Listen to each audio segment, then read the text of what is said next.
You blinked and missed it. But the WNBA just had its most awkward all-star weekend ever. What was supposed to be a moment of solidarity turned into a petty, performative mess that exposed the league's deepest insecurities. Kelsey Plum went on the offensive, Caitlin Clark clapped back without saying a word, and somehow a protest for fair pay became a stage for side eyes, sponsor shade, and a full-blown diva standoff. If you're here for the real story and not the filtered version, subscribe. And if you're sticking around for the next meltdown, you better definitely subscribe. And yes, there's footage. And no, it's not a good look for anyone. Because when your biggest star is recovering from an injury and still manages to steal the entire storyline with a single Instagram comment, maybe the problem isn't her absence, it's how much the league depends on her presence. So let's rewind. WNBA All-Star Weekend. Usually a feel-good break in the middle of the season, right? Except this year, things were already tense. Behind the scenes, the league had been feeling the pressure. Growing attention, bigger crowds, and of course, Caitlin Clark, who's basically a walking headline at this point. But the main event wasn't a game. It was a protest. Players showing up in coordinated black shirts that read, "Pay us what you owe us." Powerful, yes. Necessary, absolutely. But also deeply flawed. Here's the tea. This protest was not universally planned. A group of all-stars allegedly organized it during a morning meeting, but not everyone showed up. Specifically, Clark's team missed it. And that's where the trouble starts. Enter Kelsey Plum. Now, Plum, for context, is no rookie. She's an established player, fierce on the court and vocal off of it. But during a press conference, she decided to call out the entire Team WNBA group. Clark sighed for not attending the protest meeting. Let's pause right there. A protest meant to unify players around fair treatment. Turned into a public dragging session? Plum's tone was less "let's rally together" and more "how dare you not show up." And while she may have been trying to highlight the importance of the cause, the delivery came off as petty, divisive, and frankly performative. Social media caught on instantly, and just like that, a conversation about player equity turned into Mean Girls at midcourt. And the person caught in the crosshairs? Caitlin Clark, who wasn't even at the meeting. Why? A groin injury. She was literally sidelined, medically speaking. But that didn't stop the headlines from painting her as disinterested, selfish, or even anti-union. Now, if you're Caitlin Clark, what do? You're already the league's biggest draw. You're not even playing, and suddenly you're being called out in pressers over something you weren't even present for. Do you issue a statement? Fire off a Notes app apology? Go on ESPN and set the record straight? Nope. Clark took the high road with a side of sponsor shade. In response to Plum's public jab, Clark left a single, razor-sharp comment under one of Plum's Instagram photos. Just a casual, "Thanks for the Nike ad." Let that sink in, because here's the twist. Kelsey Plum is signed with Under Armour, and by calling out Clark's team on a massive public stage, wearing Nike-branded protest tees, she accidentally handed Nike, and therefore Clark, free promo. Clark saw the moment, clocked the irony, and walked away with the quietest mic drop of the weekend. That comment, it exploded. Fans were divided, some praising Clark's restraint and wit, others defending Plum's passion. But one thing became clear. This wasn't just about pay or missed meetings. It was about status, sponsorship, and star power. And here's where things get even messier. When Clark was ruled out of the All-Star game due to injury, ticket prices dropped by 50%. Half. Just like that. It was a brutal reality check. Like her or not, Clark's presence equals money. The league's marketing? Built around her. The fans? Lining up for her. And when she's not there, the buzz isn't either. So while Plum may have seen herself as defending the cause, her comments accidentally highlighted something else entirely. Jealousy, insecurity, and a league that still hasn't figured out how to balance unity with individual stardom. The aftermath was as predictable as it was chaotic. Twitter, X, turned into a battlefield. One side, Clark supporters, pointing out how unfair it is to villainize someone who wasn't even there. The other, Plum defenders, saying activism requires accountability, even from stars. But here's the thing. No one came out looking great. The protest itself, which should have been a landmark moment of unity, got overshadowed by pettiness. Fans who were excited to see the league coming together instead saw infighting, sponsor politics, and public call-outs that felt more like a Real Housewives reunion than professional sports. And let's talk about the optics. You've got a league fighting for better pay, but turning on its biggest revenue driver. You've got players trying to make a statement, but not making sure everyone is included in the plan. And you've got a protest shirt campaign that just so happens to spotlight Nike while Under Armour athletes are stuck playing catch-up. No wonder fans called it performative. Even some NBA legends chimed in, warning that the league can't afford to bite the hand that feeds it. Because while it's true that the WNBA needs collective power to fight for change, it also desperately needs players like Caitlin Clark to keep the lights on. That's not an insult. It's the economic reality.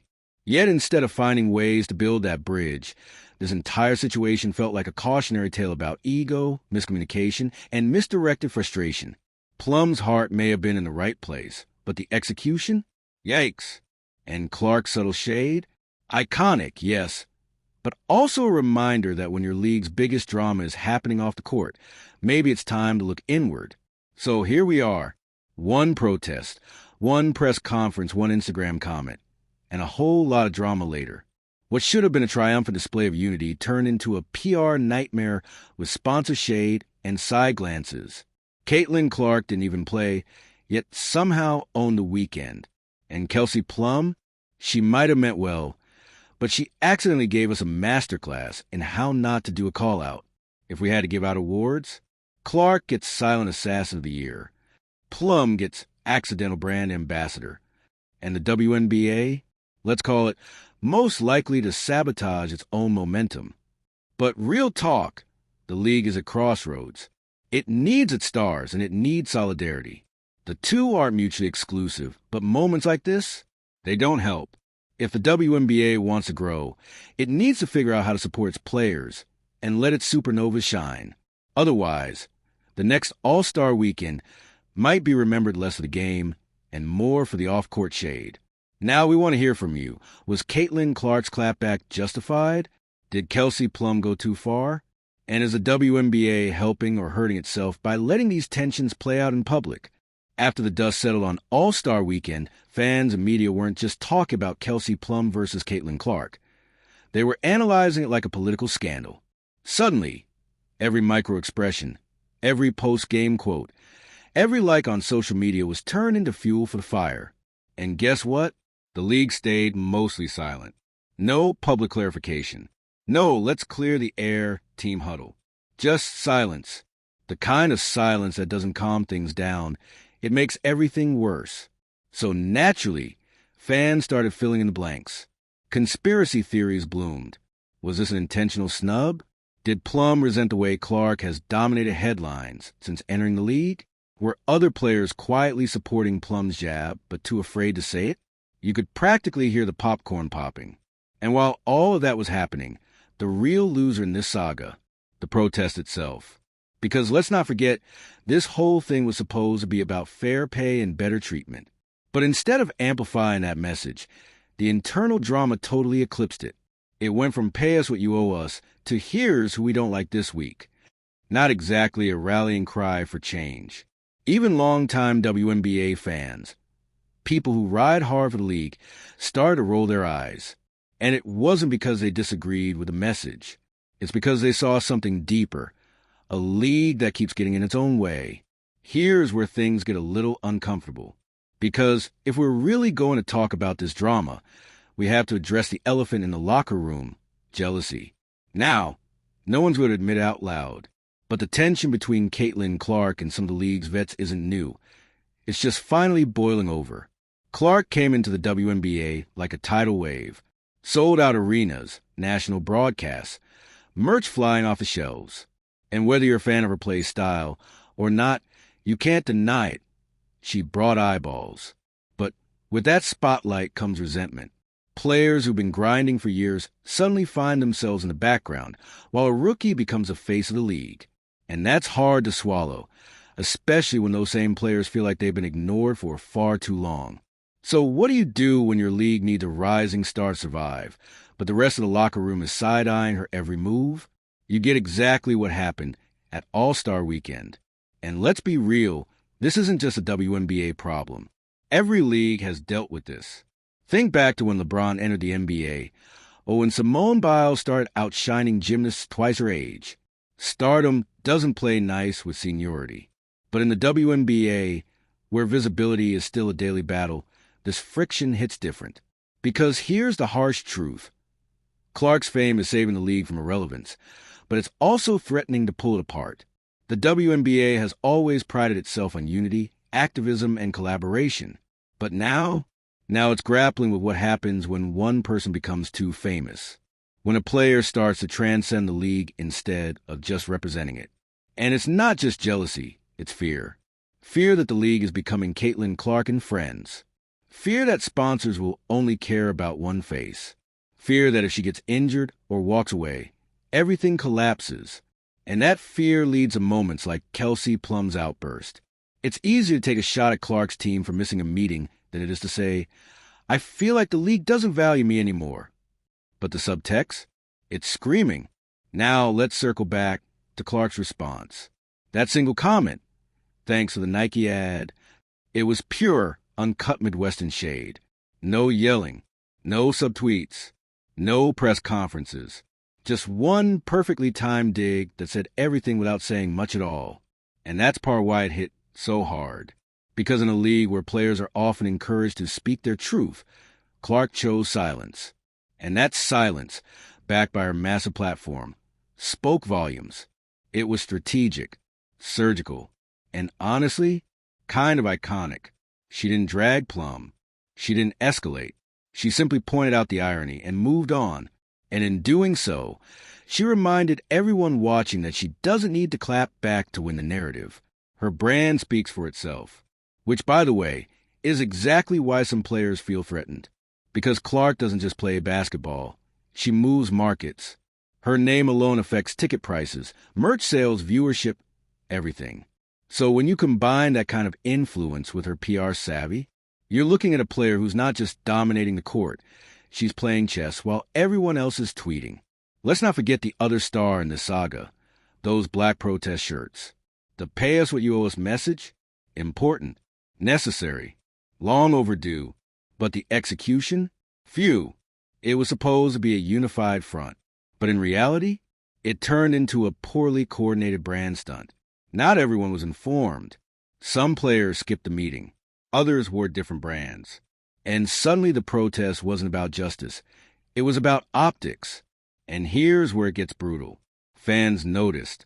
They clocked the mismatched messaging, the tension between players, the fact that Nike got a marketing moment out of a labor protest. And they started asking questions. Is this really about fair pay? Or is it about clout? Are the players united or are they divided? Why does it feel like everyone's playing for their own team instead of the same cause?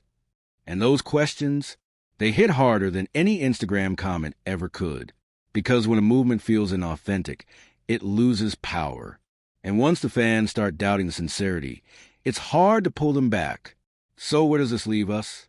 The WNBA just had one of its most visible weekends, and it was defined by dysfunction. Clark's absence exposed the league's over-reliance on one player. Plum's outburst revealed the undercurrent of resentment brewing beneath the surface. And the protest shirts, meant to symbolize unity, only highlighted how fractured things really are.